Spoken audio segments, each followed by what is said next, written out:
சேலத்தில் டாஸ்மாக் கடைகள் திறக்கப்படாததால் தனியார் பாரில் மது பாட்டில்கள் வாங்குவதற்காக நூற்றுக்கணக்கான மது பிரியர்கள் நீண்ட வரிசையில் காத்திருக்கின்றனர்.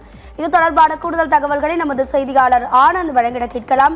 ஆனந்த், வணக்கம். மது பிரியர்களோட கூட்டம் அடைமோதுகிறத நம்மளால காட்சிகள்ல பார்க்க முடியுது. என்ன விவரம் ஆனந்த்? வணக்கம் ராதிகா. டாஸ்மாக் மதுபான கடைகளில் காலி மது பாட்டில்களை திரும்ப பெறும் திட்டத்தை தனியாருக்கு ஒப்படைக்க வேண்டும். இதில் டாஸ்மாக் கடைகளில் பணியாற்றி வரும் 20 ஆண்டுகளுக்கு மேலாக ஊழியர்களை பணி நிரந்தரம் செய்ய வேண்டும், காலமுறை ஊதியம் வழங்க வேண்டும் என்ற கோரிக்கையை வலியுறுத்தி கடந்த 26ஆம் தேதி முதல் சேலம் மாவட்டத்தில் டாஸ்மாக் பணியாளர்கள் போராட்டத்தில் ஈடுபட்டு வருகின்றனர்.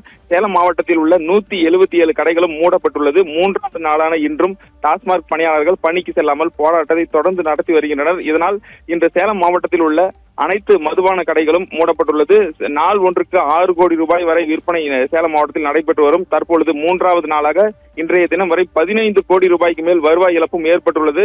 சேலம் மாவட்டத்தில் 3வது நாளாக டாஸ்மாக் கடை திறக்கப்படாததால் மது பிரியர்கள் பெரும் ஏமாற்றம் அடைந்துள்ளனர். இருந்த போதிலும் தனியார் பார்களில் சென்று மது பாட்டில்களை வாங்குவதற்காக நூற்றுக்கணக்கான மது பிரியர்கள் நீண்ட வரிசையில் காத்திருக்கின்றனர். குறிப்பாக சேலம் லீ பஜார் பகுதியில் உள்ள தனியார் பார், அதே போல 4 ரோடு அருகே உள்ள தனியார் பார்களில் மது பாட்டில்களை வாங்குவதற்காக நீண்ட வரிசையில் காத்திருக்கின்றனர். அதே போல இந்த பார்களில் உறுப்பினர் அட்டை உள்ளவர்களுக்கு மட்டுமே மது வழங்கப்படும் என்று பணியாளர்கள் அறிவித்ததால் மது பிரியர்களுக்கும் அந்த பார் நிர்வாகிகளுக்கும் கடுமையான வாக்குவாதமும் ஏற்பட்டுள்ளது. தொடர்ந்து அந்த பகுதிக்கு வந்த காவல்துறையினர் மது பிரியர்களை கலைய செய்து வருகின்றனர். இதனால் இந்த பகுதியில் பெரும் பதற்றம் நிலவி வருகிறது. தொடர்ந்து தற்பொழுது 3வது நாளாக போராட்டத்தில் ஈடுபட்டு வரும் டாஸ்மாக் பணியாளர்களிடம் சேலம் மாவட்ட டாஸ்மாக் மாவட்ட மேலாளர் தற்பொழுது பேச்சுவார்த்தை நடத்தி வருகிறார்.